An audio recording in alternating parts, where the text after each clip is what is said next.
Section 1. Greek Island holidays, can I help you? Yes, I hope so. I have a friend who's just come back from Corfu, and she's recommended some apartments in Arillis. She thought they might be on your list. Arillis, let me see. Can you give me the names?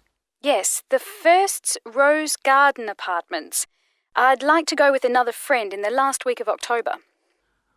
Well, we've got a lovely studio flat available at that time. I'm sure you'd enjoy the entertainment programme there too, with Greek dancing in the restaurant. And the cost for each of us? £219. That sounds very reasonable. I'm just jotting down some notes. Now, the second one she mentioned was called Blue Bay. Blue Bay. Yes, in fact, that's very popular, and it has some special features. Really? The main attraction is the large swimming pool with salt water. Much healthier, I understand. That's right. And it isn't far from the beach either, only 300 metres. And only around half a kilometre to some shops, so you don't have to be too energetic.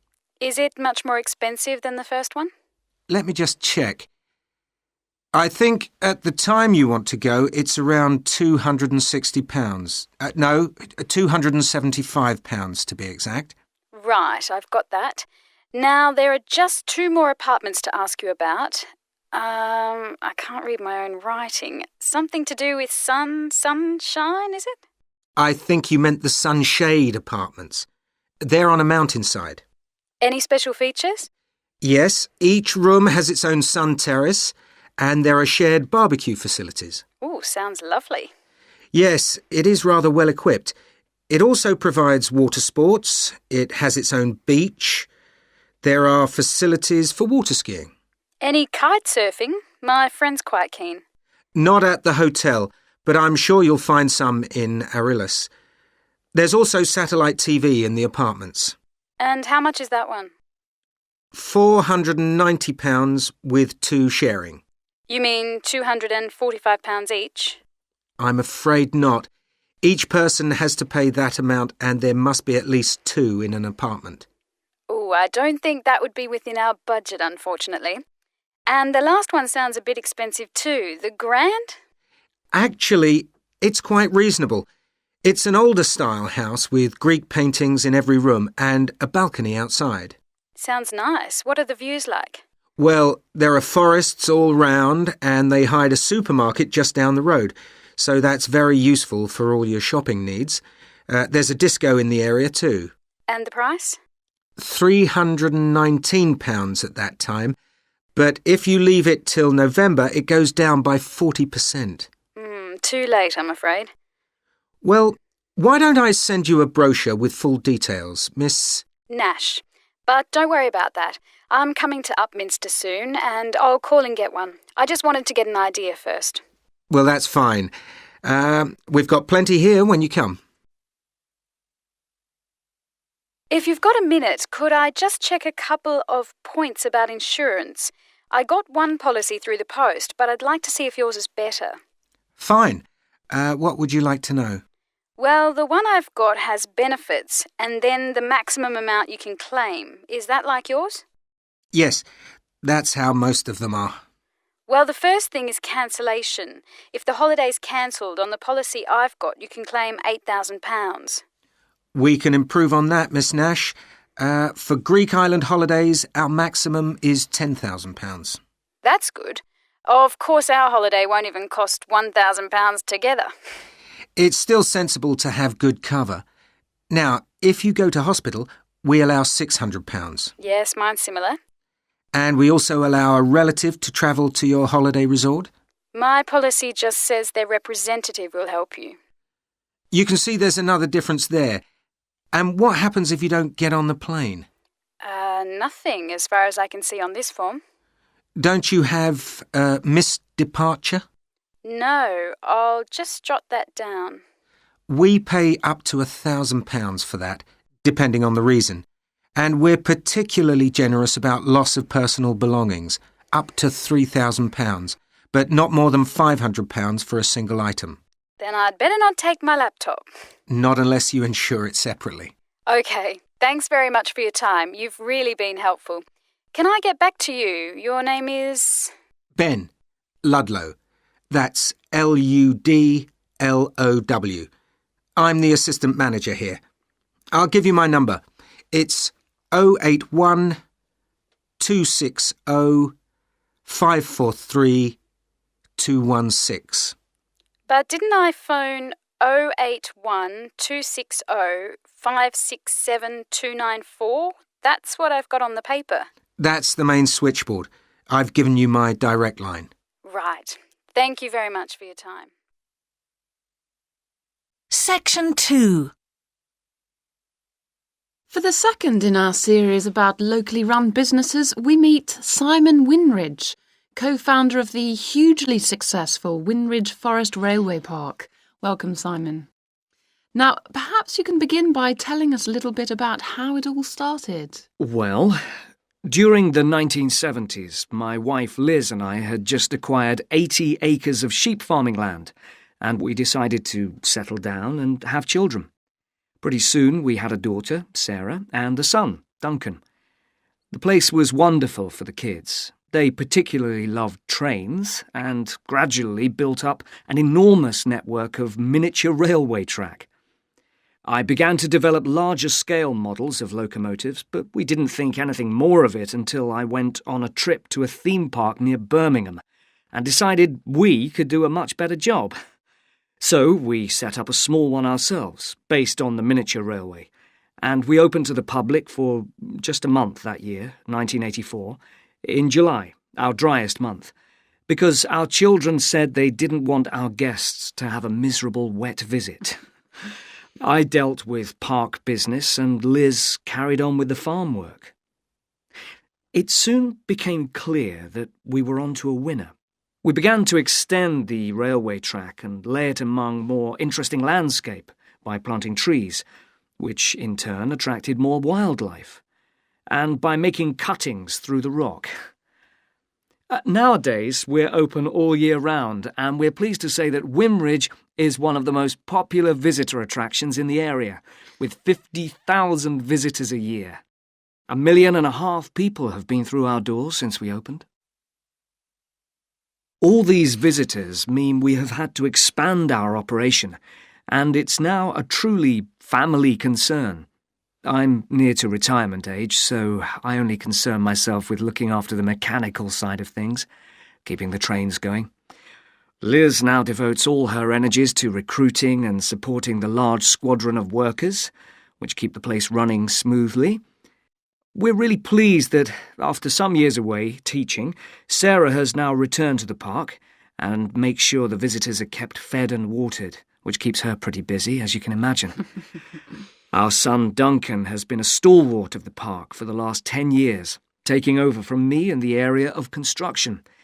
And I'll say a little bit more about that in a moment. And his new wife, Judith, has also joined the team in charge of retail. That's becoming a tremendous growth area for us. A lot of people want to buy souvenirs. Mm-hmm. So have you finished your development of the site for the moment? Not at all. We're constantly looking for ways to offer more to our visitors. The railway remains the central feature, and there's now 1.2 kilometres of the line laid, but we'd like to lay more. Because of the geology of the area, our greatest problem is digging tunnels, but we're gradually overcoming that.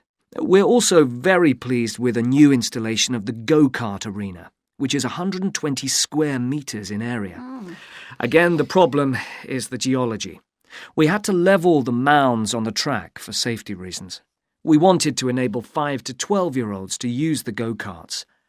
And the main attraction here is the Formula One kart. We've known fights to break out over who gets it. And then, finally, to our most recent development, which is the landscape swimming pool. Section 3. Ah, Caroline. Come on in, sit down. Thanks. So how's the dissertation planning going? Well, Dr. Shulman, I'm still having a lot of trouble deciding on a title. Well, that's perfectly normal at this stage. And this is what your tutorials will help you to do. Right. What we'll do is jot down some points that might help you in your decision. First of all, you have chosen your general topic area, haven't you? Yes, it's the fishing industry. Oh, yes, that was one of the areas you mentioned. Now, what aspects of the course are you good at? Well, I think I'm coping well with statistics, and I'm never bored by it. Good. Anything else? Well, I found computer modelling fascinating. I have no problem following what's being taught, whereas quite a few of my classmates find it difficult. Well, that's very good. Do you think these might be areas you could bring into your dissertation? Oh, yes, if possible. It's just that I'm having difficulty thinking how I can do that. You see, I feel I don't have sufficient background information. I see. Well, do you take notes? I'm very weak at note-taking. My teachers always used to say that. Well, I think you really need to work on these weaknesses before you go any further. What do you suggest? Well, I can go through the possible strategies with you and let you decide where to go from there. Okay, thanks. Well, some people find it helpful to organize peer group discussions. You know, each week a different person studies a different topic and shares it with the group. Oh, right. It really helps build confidence. Yeah. You know, having to present something to others. I can see that. The drawback is that everyone in the group seems to share the same ideas. They keep being repeated in all the dissertations. Okay. You could also try a service called Student Support. It's designed to give you a structured program over a number of weeks to develop your skills. Sounds good. Yes.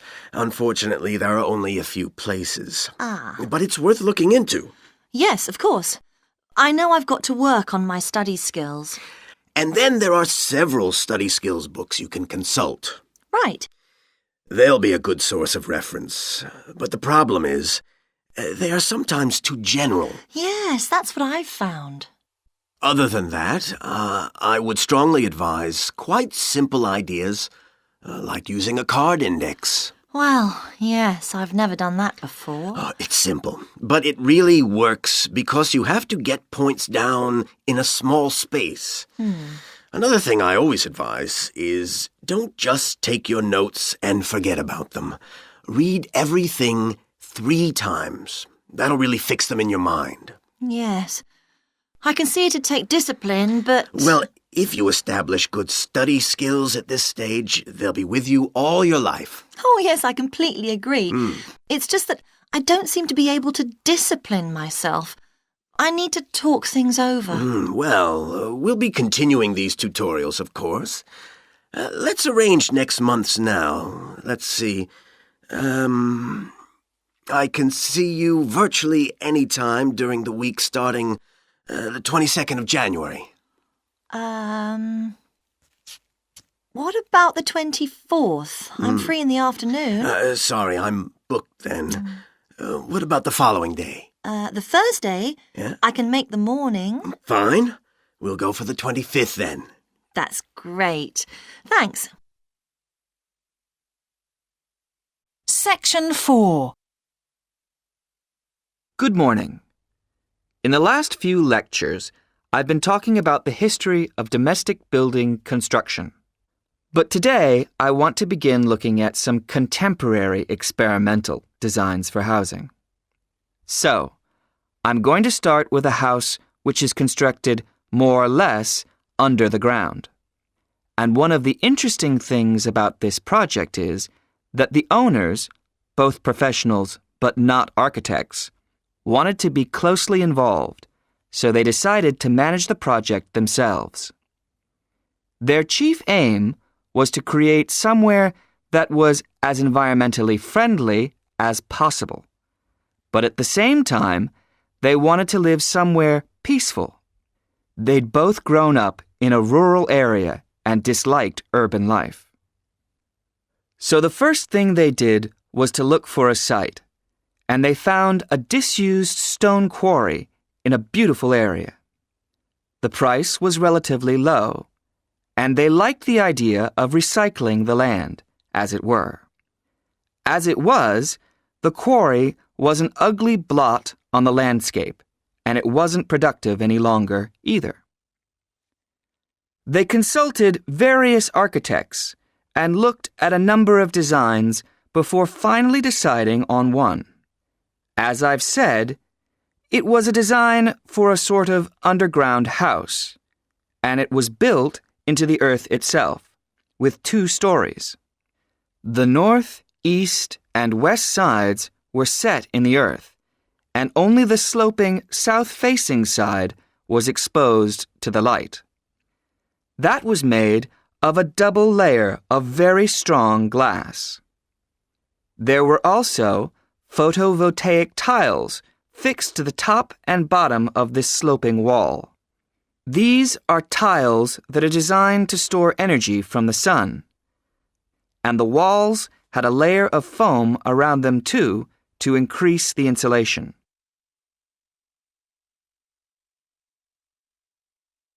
Now, what is of interest to us about this project is the features which make the building energy efficient. Sunlight floods in through the glass wall, and to maximize it, there are lots of mirrors and windows inside the house. That helps to spread the light around. So that's the first thing. Light is utilized as fully as possible. In addition, the special tiles on the outside convert energy from the sun and generate some of the house's electricity. In fact, and it is possible that in future the house may even generate an electricity surplus, and that the owners will be able to sell some to the national grid.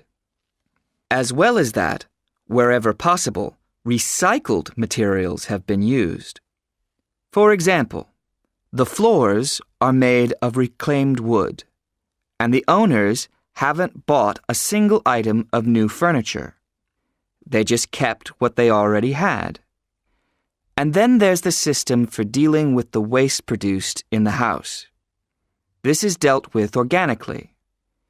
It's purified by being filtered through reed beds which have been planted for that purpose in the garden. So the occupants of the house won't pollute the land or use any damaging chemicals. It's true that the actual construction of the house was harmful to the environment, mainly because they had to use massive amounts of concrete, one of the biggest sources of carbon dioxide in manufacturing. And, as you know, this is very damaging to the environment. In total, the house construction has released 70 tons of carbon dioxide into the air. Now that's a frightening thought. However, once the initial debt has been cleared, and it's been calculated that this will only take 15 years, this underground house won't cost anything, environmentally I mean, because unlike ordinary houses, it is run in a way that is completely environmentally friendly. So, eco-housing like this is likely to become much more